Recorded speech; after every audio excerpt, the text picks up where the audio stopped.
We are now recording. So I'll say it again, say welcome everybody. Thank you for being with us today as we are here to look at unpacking our honors implementation with our ALI training. And Brandon just dropped that into your chat. Again, the chat is found in the lower right-hand corner. You should see that little speak bubble. Please go ahead and make yourself a copy of that reflection journal. All right, Brandon, take it away for us. All right, we are in part one today of our arts education honors implementation training, and we are focusing on those advanced learning indicators. So throughout the presentation, you will hear us speak of ALIs, and those are the advanced learning indicators. We're really just going to dip our toes into the framework today and take a look at the very first one, which is called differentiation. So, if you don't know me, my name is Brandon Rayner, and I'm your music and theater arts consultant. And I am Laura Stotterman, and I am your dance and visual arts consultant. And we are led by Lori Major Carlin, who is our former theater teacher, and the three of us are your arts ed team. Yes. And in addition to our team, you may need to know these people in regards to honors work. Chrissy Brown is actually the AIG and honors coordinator for the Department of Public Instruction. So thinking about my position as music and theater, Chrissy is literally just AIG and honors. Along with that, we have Kelly Schultz. She is our honors committee member for our office, as is Tom Doherty. So they kind of represent our Office of Teaching and Learning within the broader honors framework. Again, we want you to be able to receive your CEUs for this webinar, and so we have put together this reflection journal. It's also a great note catcher for all of the hyperlinks and the resources that we will mention in our presentation today. You can access that here, and if you need it again, please just let us know and we will drop it into the chat. It does cause you to create a force copy. We let you kind of see it in template view, and in the upper right hand corner is a button, a blue button that says use template. When you click on that button, it will make your own copy, and you can submit the URL of this reflection journal with your CEU survey at the end to be able to receive your CEU certificate for this. As we like to do in all things, we want to remind you that in North Carolina, we teach arts education within the comprehensive arts education framework, 3 equal areas of arts education, arts exposure, and arts integration. These are actually a wonderful framework for even thinking about the way that we can enrich our honors curriculum, and you'll hear us refer to the CAE model multiple times, and you can always come back and research that. But I'm going to hand it off to Laura to talk about our purpose today. So today we have some major goals for us. And the first one is that we want you to leave here being able to articulate statewide expectations for all honors courses, understanding that we're one of the last disciplines to come into this discussion, as most of our other subjects already have these options for their courses. And we want to examine personal beliefs about which students should be enrolling in our honors courses. And then to look at how differentiation supports our locals honors design. And finally, to be able to analyze how access to programs is affected by scheduling structures, because you're going to need to really have a good understanding of how you want to schedule your classes in order to facilitate this work. Our community agreements are on the screen for you. And so as you take a moment to read them, I really want to draw attention to 2 in particular. And the first one is to experience discomfort in that this is maybe a new thing for some of us in challenging some of our ideas of what honors work looks like and is in our programs. And so we have this discomfort with growth, but then also to accept and expect non-closure. Because as Brandon mentioned, this is only the first part of our training. And so we're going to be supporting you all year long as we are working this together in developing this honors understanding of how you're going to design your classes next year and what this all entails. And so please give yourself patience and give yourself grace, and we'll get through it together. Wonderful. All right. Really to put us in the correct mind frame frame of mind, mindset. Yeah, there we go. Good English, Brandon. Um, I'd like to invite you to take a look at the your reflection journal, and in it is this story of the six blind men and an elephant. And I'm just going to give you a couple minutes to read through the story, and you don't necessarily have to start answering questions yet, but go ahead and take a minute to read that story now.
I'd love for you just to place an X in the chat and go ahead and hit enter once you are finished reading, just as an indicator that it's the right time to move on.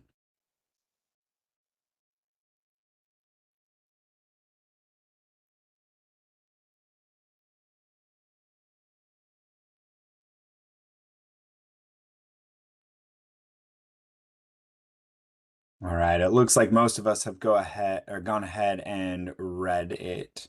Um, and so I'd love for you to answer this question, both in your reflection journal, and if you're feeling brave, you can go ahead and put it in the chat.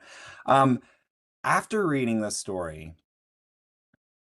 the question I like to center us on is what happens when one perspective becomes the only accepted definition of something complex?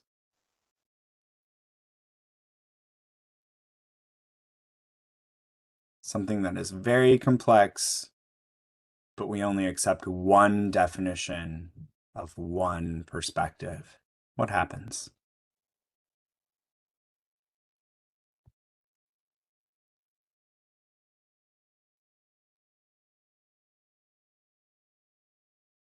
And if you aren't able to fully articulate your idea in your journal, no worries. Sarah, thank you for sharing in the chat. Sarah wrote, "You miss out on the other perspectives or ideas." Yeah, absolutely. Basically, the way I like to think about it is this year's group who needs honors might not be the same as next year's group who needs honors, right? We only know a partial truth. Great, I love that. We lose the meaning. We don't actually know what it is. Ah, Kelly, great arts example. We only have a two-dimensional view of a 3D idea. And I'll end with Andrew Marcock, who shared that we end up with unintentional bias. I love that. Great. Hold on to those ideas for sure as we move forward. Laura's going to talk a little bit about today's scope. Right. So when we're looking at honors design, we're going to talk to you about what are called the advanced learning indicators. And it's going to be these things along with intentional instructional practice that's going to define your honors curriculum. And again, today's webinar and the next two webinars that we're doing with you all this August are only looking at the ALIs, the advanced learning indicators. In the next slide, now this is different than, or I'm sorry, we're on our timeline. In our timeline, We have already worked in our regional tours this past spring. We went to all 8 regions. Maybe some of you were there with us. If not, maybe your district leader was, and they are already starting to talk with you about some of this content. And if not, then maybe again, you'll be hearing it as the new year begins. But we are supporting you all throughout this August. And as I said, continuing throughout the fall, because what's important is on your timeline that you will begin to register students this coming year. So when your registration materials and your open houses go out for next year's courses, these decisions need to already be in place. And then you will begin teaching these honors level courses for our what we're called our entrance level beginning groups at in the fall of 2027. So it's not this year. Plans must be put in place. And that's why these conversations are so important for you to have now. So Okie let's take a dokie. We're gonna look at policy. Go ahead, Brandon. I'm pitching it back I to you. was just gonna say we're gonna do some of the just like underlying understanding of things here. Hopefully it won't be hopefully it will still stay engaging. So speaking of engaging, I want you to call to mind a number of what percentage of graduating seniors you think actually earned credit in honors courses during their high school career. So in 21, 22, what percentage of graduating seniors earned credit in honors courses at any point during high school? So thinking about that number, the answer is actually 84%. So I don't know if you went over or under. Hopefully you didn't bust and you got the price right. But the impact of honors level coursework is huge. If 84% of our students were taking honors courses prior to 20 or 21, 22, since that time we have introduced more honors level options in world languages, which previously didn't have them. And now we're offering honors level coursework in the arts, which previously didn't happen. That means this number is only going to continue to go up. Quality control is going to be really, really important. So with that, we want to point out that North Carolina is really unique because no other state has the sort of structure that we have. Nobody has gone out and said, we are standardizing the expectations for honors coursework across the entire state. So that what happens in Murphy is exactly what's happening in Manteo and everywhere in between. So we're going to go through that. And I'll say, even just as an aside, even states who have something don't have it for arts education. So when you're looking at other examples of what honors coursework looks like in other states, please understand that it may or may not fit this definition. This definition is actually in the state board policies, and it was recently amended to kind of re-put everything in place so that we can have this statewide view about what honors coursework actually looks like. This is the definition. It is saying that honors courses must have these specific things. They must be different than the standard level course. They must meet the needs of students with these advanced learning indicators. They must actually adjust all of these things. And those are basically the things that we're going to go through in this 3-part webinar series. All right. So However, that's inherently different. honors, right. So inherently honors courses already exist, right? And these are happening now at what were formerly called our proficient level. Now this in the 2024 SCOS, we have renamed them as the accomplished level, as well as our advanced levels. So those courses and the standard courses study are not changing. Those students who are enrolled in those sections will continue to receive honors credit, and teachers do not need to do anything different with their instruction or to attend any additional trainings or provide any other sort of justification as to them being honors level courses. So what we are talking about though, again, are our beginning level groups, our entrance level, intermediate levels, and those have a different focus than what these inherently honors are. Why are we doing this? Well, I like to start with the bottom bullet, and that is as a former high school director, I saw how challenging it was to recruit and retain students in our entrance level courses when they were wanting to take classes for honors level, and maybe though they weren't quite ready to come up into our advanced or proficient levels. And so we were losing them. And so, first and foremost, really, it is to support that recruitment and retention. But of course, then most definitely, we want to have students have access to rigorous arts pathways. We want to be aligned with statewide practice. We want to be able to elevate that creative inquiry and performance quality with all of our students at the honors levels and be able to support them in all of our arts disciplines. And so these are the important reasons.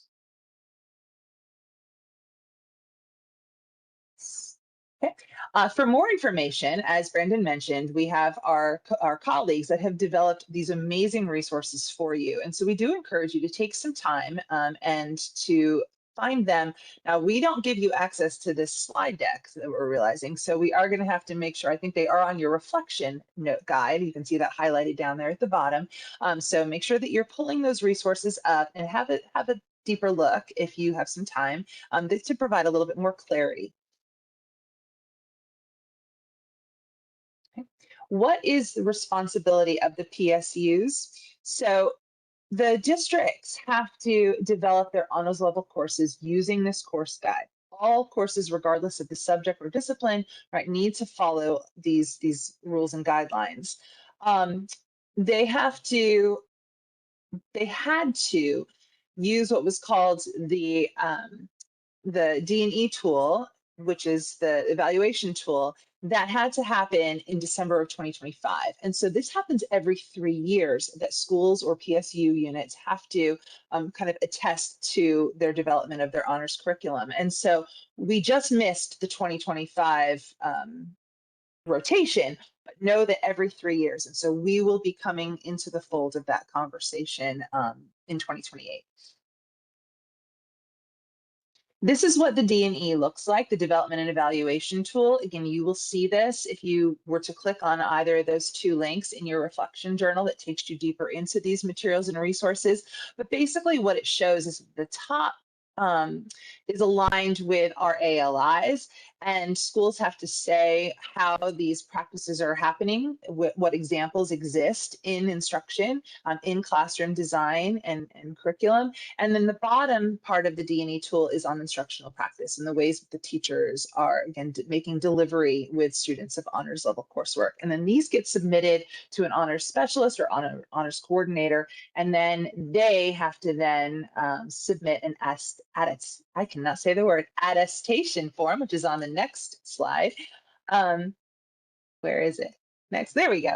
And then they have to submit this to DPI. And basically it's showing that we are in progress or we are complete as to whether or not we've evaluated and make sure that we have reviewed our honors courses so that they meet the rigor, they meet the expectations of the state.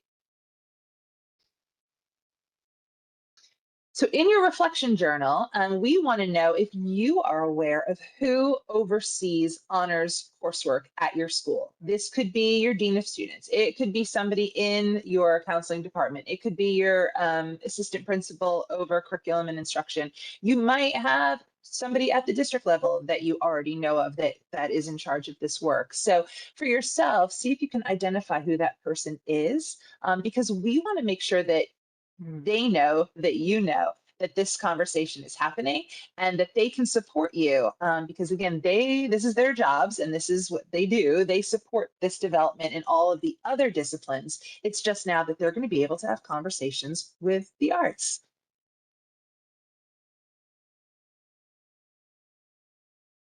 So who is honors for? So we said we're going to challenge sort of your assumptions or your beliefs about honors coursework and who should be enrolled in honors.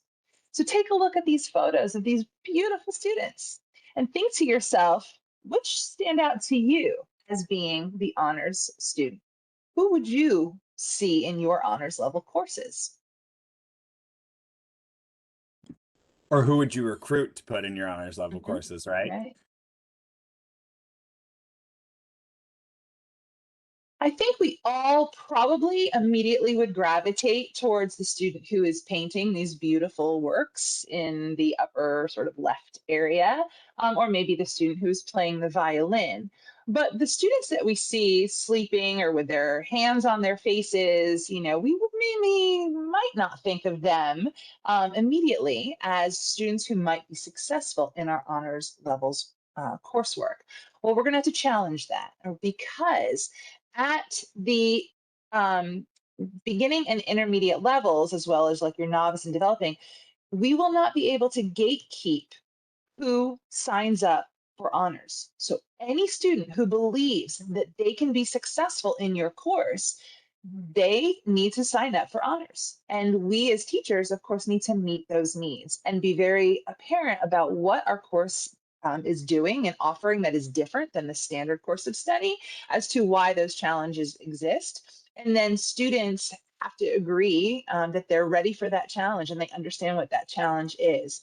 So our conventional portrait might have like these students who are eager and engaged and very talented and gifted, right? But then we're looking at this non-conventional portrait because it's possible that these students have been bored in their past classes, right? Or maybe their technical ability isn't as strong as sort of their cognitive ability of the art form. And maybe they're beautiful like composers, but and they have all these great ideas as let's say choreographers or musicians, but maybe they're not playing the instrument as well. But they're going to show growth and aptitude in many other areas of the SCOS. And so we want to make sure that we're thinking about a more holistic view of our children in our classes and not just looking at the technicians, right? The students who are beautiful musicians or beautiful artists or beautiful dancers that maybe are coming to us from a lot of private background training or previous coursework, but students who really show that potential, as somebody said, I think Michael said it in the chat as well as Marla, right? So that we want to make sure that we're not stunting students in their ability to show growth and ability to achieve success in our honors level courses.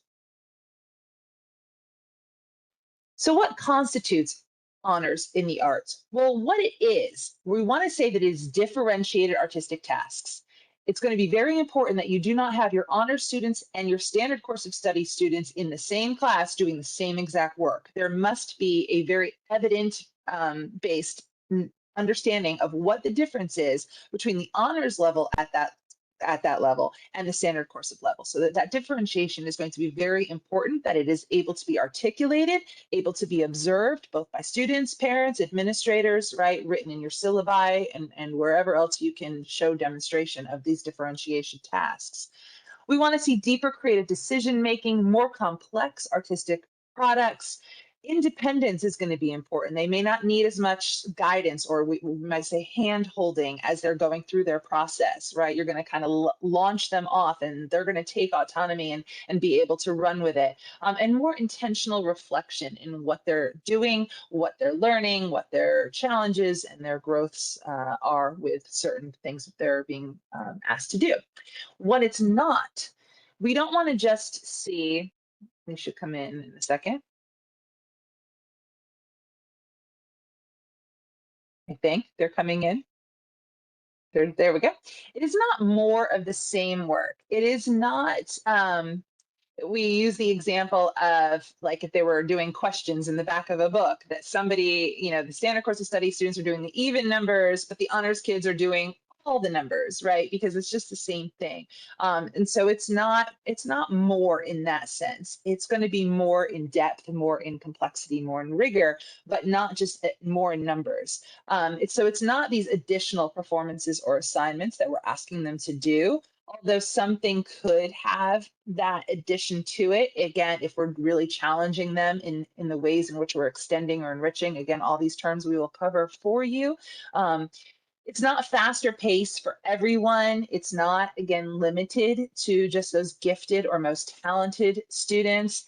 And it's not going to be separate content for every student, although you can have assignments and projects in place that do allow for independent student autonomy and kind of interests, but you're not going to meet one-on-one with every kid in an honors level. So it's not separate content. They're all building off of the SCOS. It's just our honor students are going to launch off those standard course of study objectives a little differently than those in the standard course.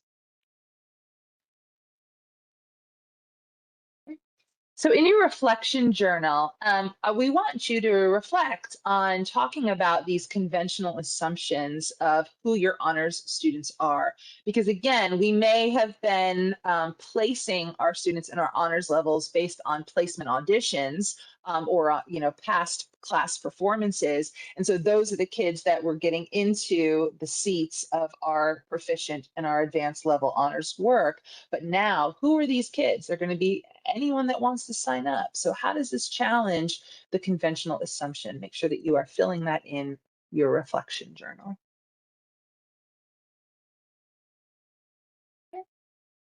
And Brandon, you can give them a moment or we'll go to the next slide and they can pause and do that afterwards.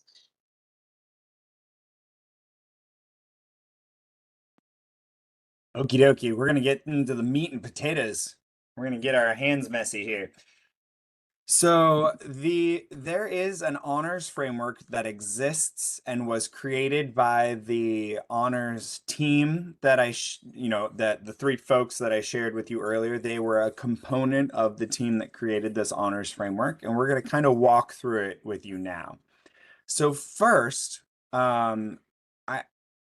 I think it's helpful to think about it as like not a triple Venn diagram, but what is it, a quintal Venn diagram? Like it's 5 circles that we're going to lay on top of each other.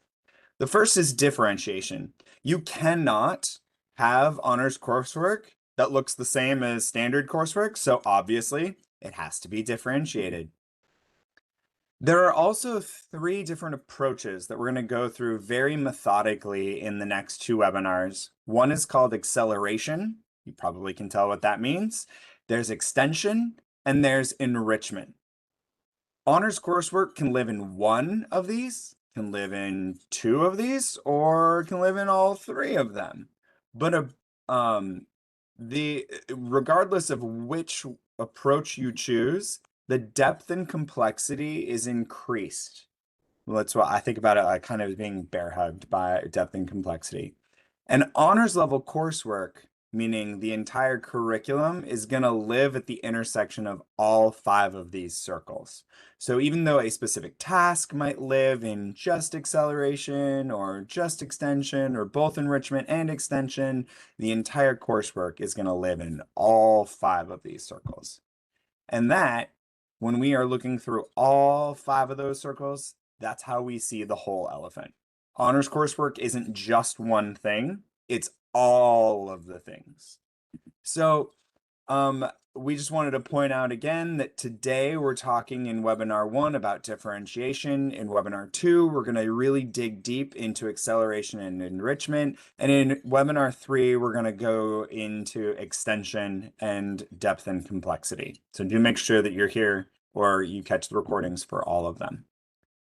So for my brain, that likes to think in 3 dimensions instead of 2, I had a hard time with that conceptual framework. What made sense to me was thinking about this as a funnel.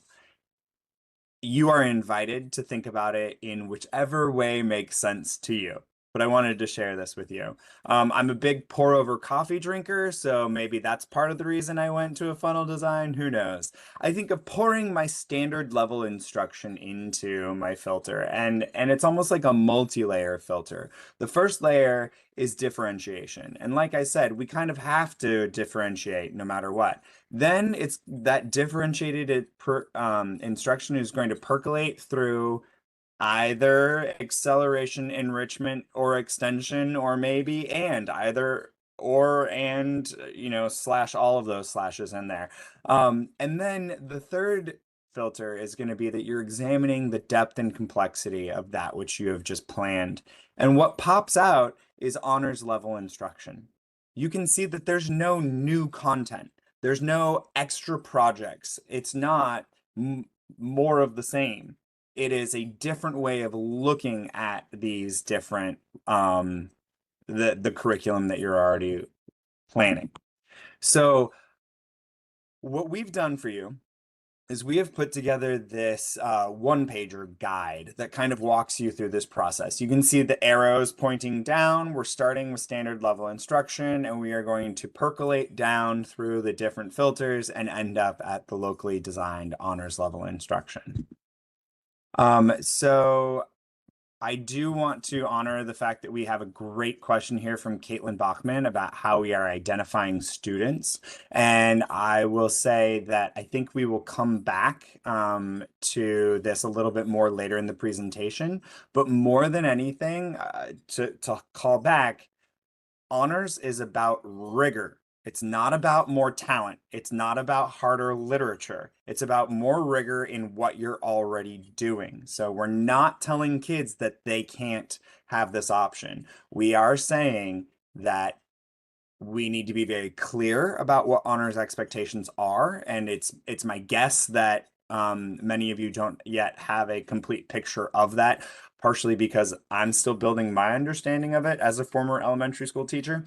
But once we have a very clear picture of what honors coursework is going to look like, we need to clearly articulate that to a student and their parents, and then the student and their parents opt into whether or not they take standard level coursework or honors level coursework. And then it is our responsibility to deliver that coursework, and students are as successful in that coursework as they are.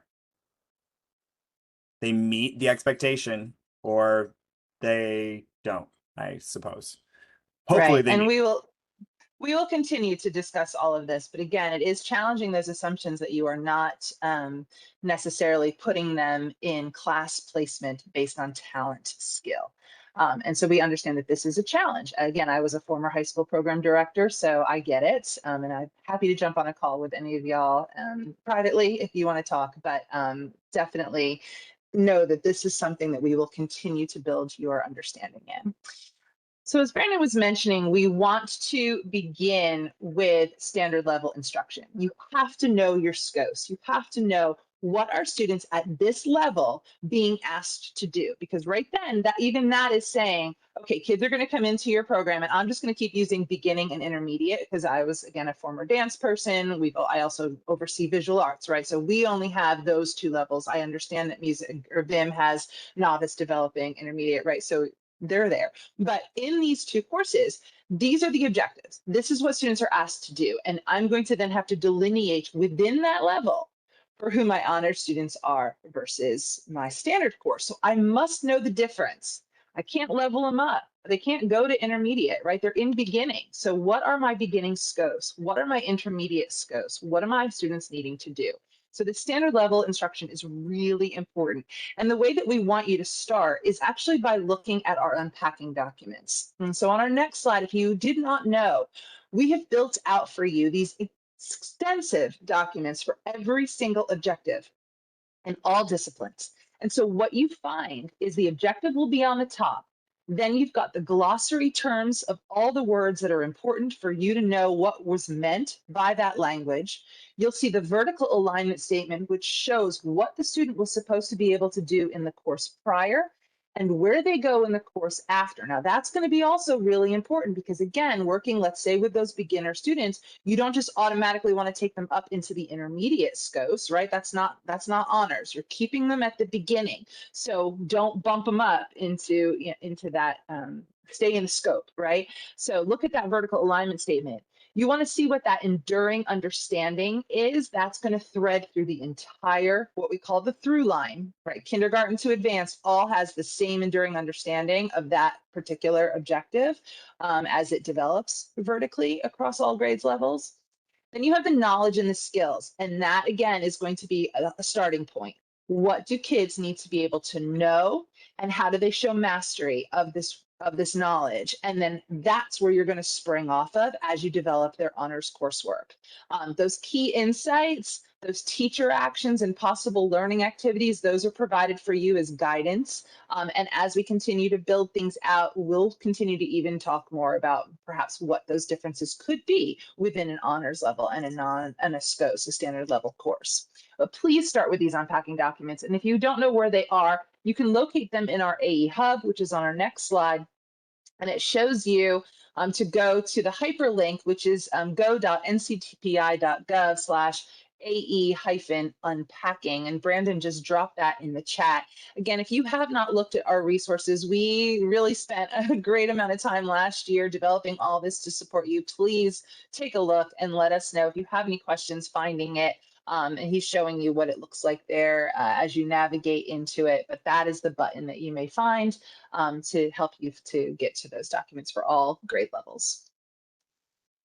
Next, in your reflection journal, so why is it important then to start with these unpacking documents and not just look at, well, this is how the objective reads. Like if I only went to my SCOS and I didn't go to the unpacking documents, what's that problem, right? What's that challenge? Why is it better to start with the unpacking documents? So take a minute and think about how that might even relate to the elephant metaphor that we are using and answer that in your reflection journal.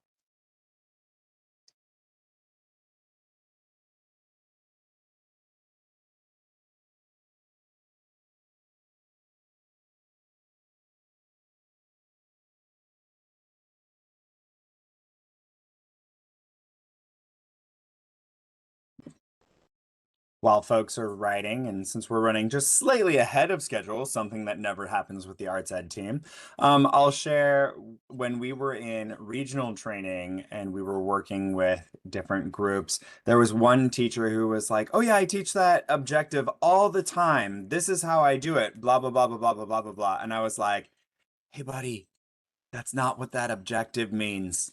And so we went into the unpacking document and he realized that he was actually teaching RE 2.1 when he thought he was teaching RE 1.2, which meant that he actually wasn't teaching the intention of RE 1.2 at all. So that's one concrete example of why the unpacking documents are helpful, because it really gives the full scope of what the standards writing team intended. Great. If anybody else has any insights, you can feel free to drop them into the chat. I'm going to go ahead and move forward into the second step, which is our first filter, and that is to take a look at differentiation. Most of us are familiar with this educational buzzword, but really what we're looking at is how ready are our students? Can we give them access to different materials or, at different time? How responsive can we be to them? Basically, how can we meet the varied levels of student readiness in our room? You're probably, it's already best practice to take a look at what students already know when they're walking into classrooms, especially in the arts. Students come from a variety of different backgrounds and exposures, especially in high school, whether or not they had K through 8 exposure in that art form. And so it's really great to, make sure that you're differentiating for all students. It's especially important for honor students.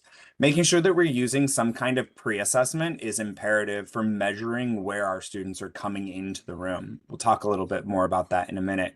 And then we're actually adapting the content by creating new experiences. We might be modifying the process or the product that students are actually engaged in.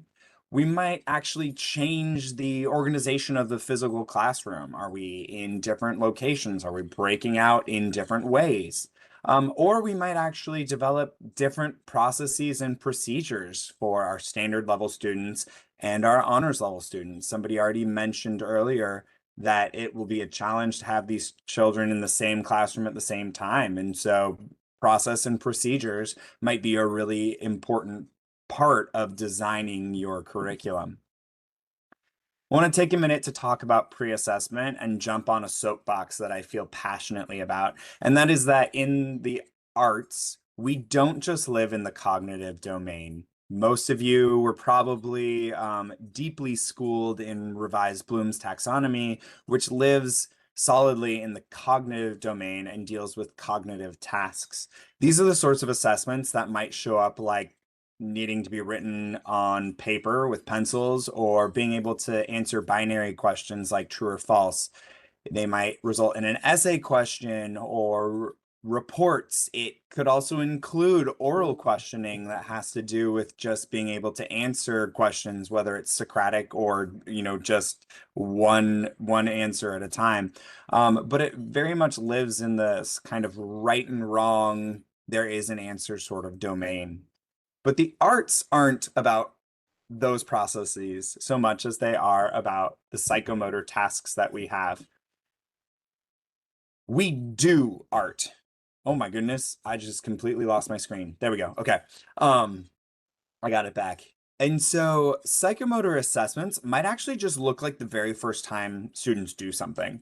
If you asked me to do a padashah, it would look pretty bad compared to my child who's been doing padashahs for years and years and years. For those of you who don't know what that means, that's a specific move in dance where you're jumping from one foot to the other, and it's the step of the cat. But if I ask you to play a 3-octave chromatic scale with 2 hands with correct fingering on the piano, you might struggle on that because I might be just fine on that. And so being able to look at where exactly our students are when they walk into the classroom and just have them do the thing, that counts as pre-assessment. A lot of that happens with observation, giving them some sort of task to either analyze or to complete, some sort of demonstration, acting out a scenario. But what we're really measuring is the degree of proficiency, not whether or not they can do it, but how well can they do it. And an important concept that I have come across this summer in my own professional development is that these cognitive assessments, when they have been completed, are permanent. You have a record of them. They are not bound by time. But our psychomotor assessments are temporary. They happen in the moment. They are bound by time. They're really hard to capture. And so both of these things count as valid pre-assessment. All right. So examples in the arts, as we go through these, think about the way that maybe you're already doing these kind of differentiation. We can change the content, and that might look like giving some students advanced repertoire, technique variations, alternate fingerings, like a higher degree of difficulty, looking more deeply historically. Changing the process might be that some students have independent rehearsal plans. They might have choice in what they're doing or in critique or design pathways in the way that the standard level of instruction does not. The product that students create might differ. So you might have higher expectations for that degree of proficiency for honor students. There might be layered artistic intention there. And you might change the environment, which might be that there are rotations or centers, or you are purposefully grouping students in ways that reflect your honors versus your non-honors students. One concept that our honors team likes to highlight is the idea of tiering. And we want to be clear that this is exactly the same as what we have always called stacking in arts education. So we're very familiar with having multiple proficiency levels in the same classroom at the same time. And so if you have students who are in beginning and beginning honors at the same time, you're basically doing that exact same thing. But what's great is that you can tier the task. So maybe your standard students are analyzing a less complex script or text than your honors level students are, but they still have the same lesson plan, they still have the same time. It's just that the text itself is tiered. Maybe there are tiered critique questions, different composition expectations, different complexity levels. So that's where sometimes this might be more challenging in the classroom, and sometimes it's not. Sometimes it's just a change in approach, but it's definitely proactive from the beginning, you've got a plan in this way. It's student-centered, and it's making sure that students are equally engaged and not some students are just doing more volume of the same kind of work. So we'd love to give you a second to answer questions number 8 and 9 in your reflection journal. Specifically, how do you already differentiate, and how do you already pre-assess? We'll give you about 60 seconds to answer that.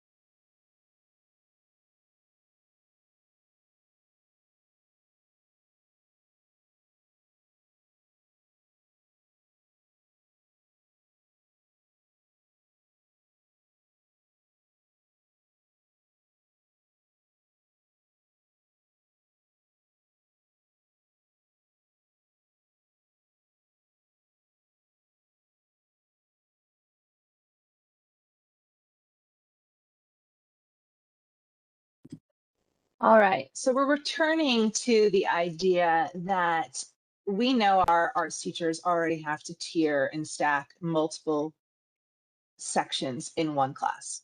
This is especially true of some of our smaller districts, right? And programs in which that teacher is having to maybe teach all of them in one class and then go on and teach a completely different subject, even. And so how can we be systematic in ways in which we're going to design our programs to facilitate this and to kind of make it easier for you to meet the needs of your students, as well as just maintain your sanity as you're doing this, if I can speak, so transparently. But so what we're looking at really more closely is understanding how we might organize that physical classroom and these learning activities and design processes differently with our different sections. Okay, so in the next slide, this again is looking at what am I going to do now with these classes. So beginning and honors beginning, intermediate and honors intermediate.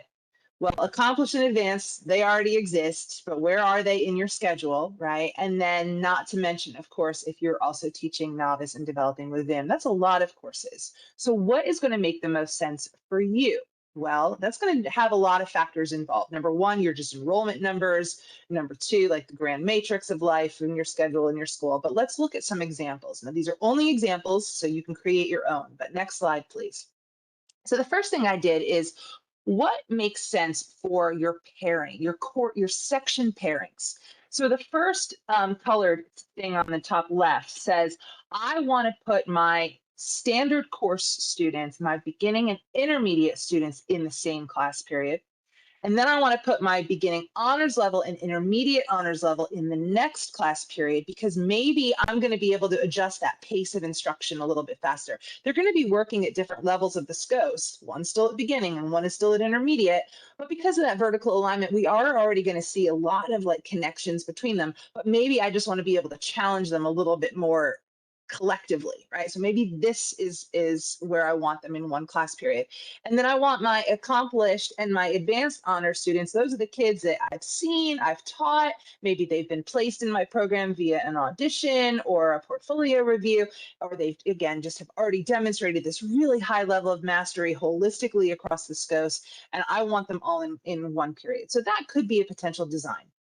Another design would be, no, I want what I'm calling that foundation level. I want all beginning students, all students new to my program to come in, and I'm going to have them at the beginning and beginning honors levels in one class period. And then I want my intermediate and intermediate honors in the next, and my accomplished and advanced levels still together. Now, what that allows for is within the first 10 days, some school districts give you only 5, but students can switch sections, right? And so what I would do when I had a stacked class like this is I would actually have all students register for the standard course first.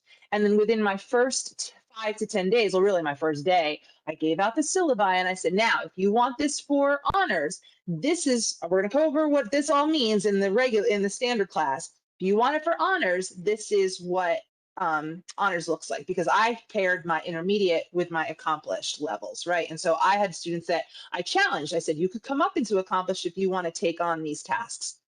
But again, you've got to make sure that your expectations are very clear, that your counselors know it, that your parents are aware of what those options are, and that once students commit, then that's what they're held accountable for. You can't then all of a sudden at the end of the semester say, oh, okay, you didn't really meet the standard, the honors level expectations, so I'll just grade you on the standard level standard, right? So no, you won't be able to do that, or you shouldn't be able to do that. But anyway, so these are two different possible semesters, like what your schedule could look like. But then you got to look at your holistic design as far as, well, now what does it look like between fall semester and spring semester? So maybe in the fall down below, maybe you're only teaching a beginning, then a beginning honors, and then your accomplished and advanced honors. So you're not even going to see your intermediate kids in the fall semester. And that is going to allow for your beginning students to transition into the spring into those intermediate sections. Again, you know your numbers, you know whether or not this would work in your program. And then maybe in the spring, you're only offering your intermediate levels and at the standard and the honors level, and then the accomplished and advanced level combined. Maybe another spring option is I have a lot of beginning students, right? I got to meet that graduation requirement. Beginning has a lot of interest. And so maybe you need another section of that in the spring. So maybe you then lump together your beginning and beginning honors in the spring, your intermediate and honors in the spring, but you still keep your advanced and accomplished. Some programs, they might want those accomplished and advanced kids in with their beginning levels, because they're going to use those students to maybe help facilitate some of the work within the class. Or maybe they're going to, like as student choreographers, my students were actually creating works and working with some students at the entrance levels. So again, it could be, what do you want to see as far as your projects and the interactions within your class? How do you want to design your instruction to meet the needs of your students? What are your numbers? How many seats do you have available? Who are your students? All of these have to be decided. And again, there's not one answer. Brandon has the next slide talking about VIM. Yeah, I want to take just a second to acknowledge the rich conversation happening in the chat. We've got some questions about how will high school teachers know the ability of the students coming to them from middle school so that honors can truly be an option. First and foremost, we always recommend that arts teachers talk to their middle school teachers and their middle school programs. We've always advocated for that very heavily. But that said, beginning and beginning honors is not different like levels of technical ability and hardness. It is a more rigorous and demanding curriculum. So that's more about student capacity than it is student talent. I just want to be really clear about that. And I think that that will be more clear as we unpack the next three ALIs with concrete examples. Yeah, the more concrete examples we give you, the easier that will be to see. And also what Laura was talking about of putting everybody in beginning, just enrolling everyone in beginning and then sending something home on the first day of school that says, hey, you have the option to level up into honors. Bring this form back to me and then move them into a new section of honors beginning. There's some conversations about different levels of things, and I want to be clear that at the Department of Public Instruction, we don't actually control what your courses are named, whether or not you call it company or fellows or the Actors Guild or whatever it is, or if you just call it theater 1, 2, 3, and 4. That's up to your local school.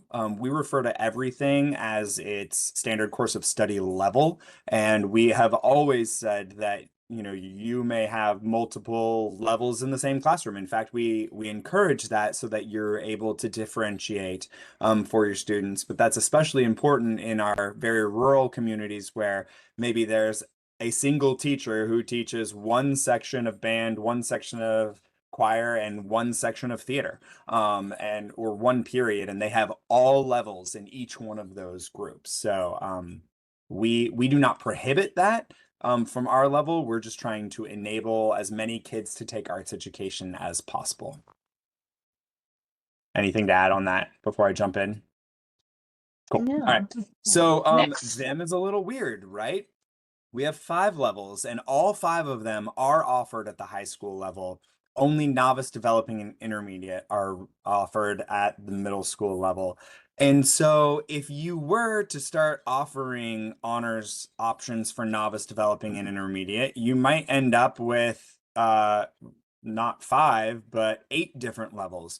Well, that's completely impractical. So, also, the level of literature, the pace, the fact that you are going to have to only take novice in 1 semester instead of across a whole year, I could support a local argument because, again, this is not my decision, but I can understand a local argument that says, actually, we are only going to offer novice and developing at the honors level in high school because those students who would literally be starting on an instrument for the first time when they reached high school, switching from choir to band, maybe, they are going to be working at a more accelerated pace. They're going to be working on more difficult and challenging literature than the middle schoolers were just by the nature of being in the freshman band. And so then you're really only what you're doing is you're transitioning novice to honors novice, developing to honors developing, and then you're only adding 1 extra section of honors intermediate in the high school level so that you're going from 5 options to 6 options, and that becomes less overwhelming. This is an option. Again, keeping in mind that you know the needs of your program and who your students are best. It's also been brought up that maybe, as Brandon said, maybe you're only offering honors level at your entrance level classes, but be careful because who are you then turning away, right? The student who feels like, no, I'm not ready to take it at an honors level, or and vice versa. If you don't offer honors, then who are you turning away? And so it's just understanding how you can make sure that you are meeting the needs of your students, which we know us as arts educators, that's what we do best. So this really, trust us when we say that you're going to be able to do this. We understand that there's a stress about it, but we will continue to guide you and consult with you as you build this out. Next. All right. So in your, So is this still me? This is you? Go ahead, sorry. no, it's all good. So in your reflection journals, number 10 and 11, we encourage you to just take a second to think about any scheduling constraints that you might have or what possibilities there might be for serving honors students through strategic scheduling. I'm sure this is a very deep and like maybe post-its on a wall sort of thought process to actually solve, conversations to have with scheduling counselors and such. But if you have any quick thoughts, go ahead and jot them down.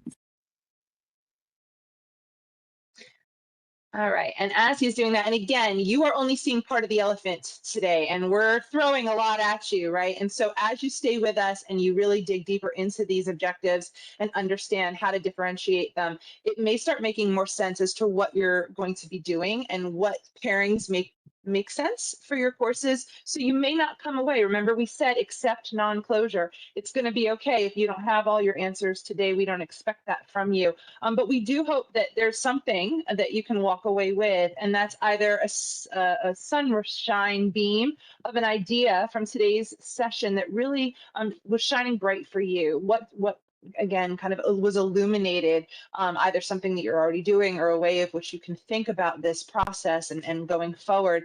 What still feels cloudy? Where do you still have these questions? What are you unsure of? What do you need more knowledge in development? And what new idea really struck like lightning? Is there something that really kind of just, hit you today in something that you've heard or ways in which you were challenged to think? And so take a moment, and we'd love to hear any of those things in the chat. If you'd like to throw one of them up, that would be great. But in the essence of time, just please make sure that you are completing this in your journal. And we will continue with our next steps. So next we have Our next webinar is coming up. They are every Wednesday from 4 to 5. And so if you should have already received the registration for them. But again, if not, you can email us or find us on social media about it. But it is going to be next Wednesday when we will look more closely at acceleration and enrichment. And then the following Wednesday, when we look at extension and depth and complexity. Next slide, please. And you get CEUs 1 hour for all of these. So you'll walk away with 0.3 if you attend all 3 of them. Make sure you're staying in the know by following us on our social media platforms. We are now on Instagram as well as on Facebook. And of course, we hope that you are opening that newsletter that comes every month. I know that sometimes as a former teacher, my inbox would get bombarded and I might not have been so great about opening them. But man, now that I'm in this role, let me tell you, I know how important they are, that the things that we're sending to you all. So please make sure that you're taking a moment to look for those and sign up if you haven't already. And finally, we hope that you will join us at CAPE. This is our 3rd conference of the North Carolina Comprehensive Arts Education Conference. We love the acronym CAPE. We are in Guilford County this year. It has traditionally been, it was formerly Arts Are for Life, and we have relaunched it. And we were in Raleigh for the past 2 years as we rebranded it and brought it back. And now we are traveling. And so we do hope that you will join us Saturday, September 26th at this beautiful facility in Guilford County called Peck Expeditionary School. And registration is now open. So please make sure that you are registering. And we'd love to continue conversations with you even there during lunch or before or after about this. And finally, with your CEU credits, this is how you submit that reflection journal. I think Brandon might be dropping that in the chat, hopefully. There he goes. And I so will ask you to wait 15 minutes because I think we haven't actually added the session okay. yet to it. We're a little busy. We got a lot of irons in the fire. So please, thank you for your patience. But at the end, make sure that you are doing this, that you can get your credit and you submit, you attach. With your reflection journal, I think it already did it, but check your settings, make sure that it is anyone can view it, right? And so that when you attach that link into this survey, that we are able to see your responses, and then you will be sent your certificate for this 1 hour. So again, we thank you for joining us. We love your questions.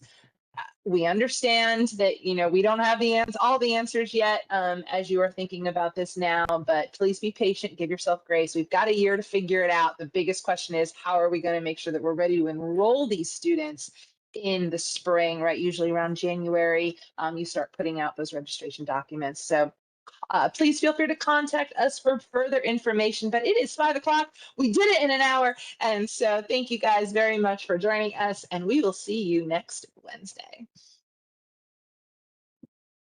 If anyone has a burning question, you are more than welcome to go ahead and come off mute and we will stop the recording.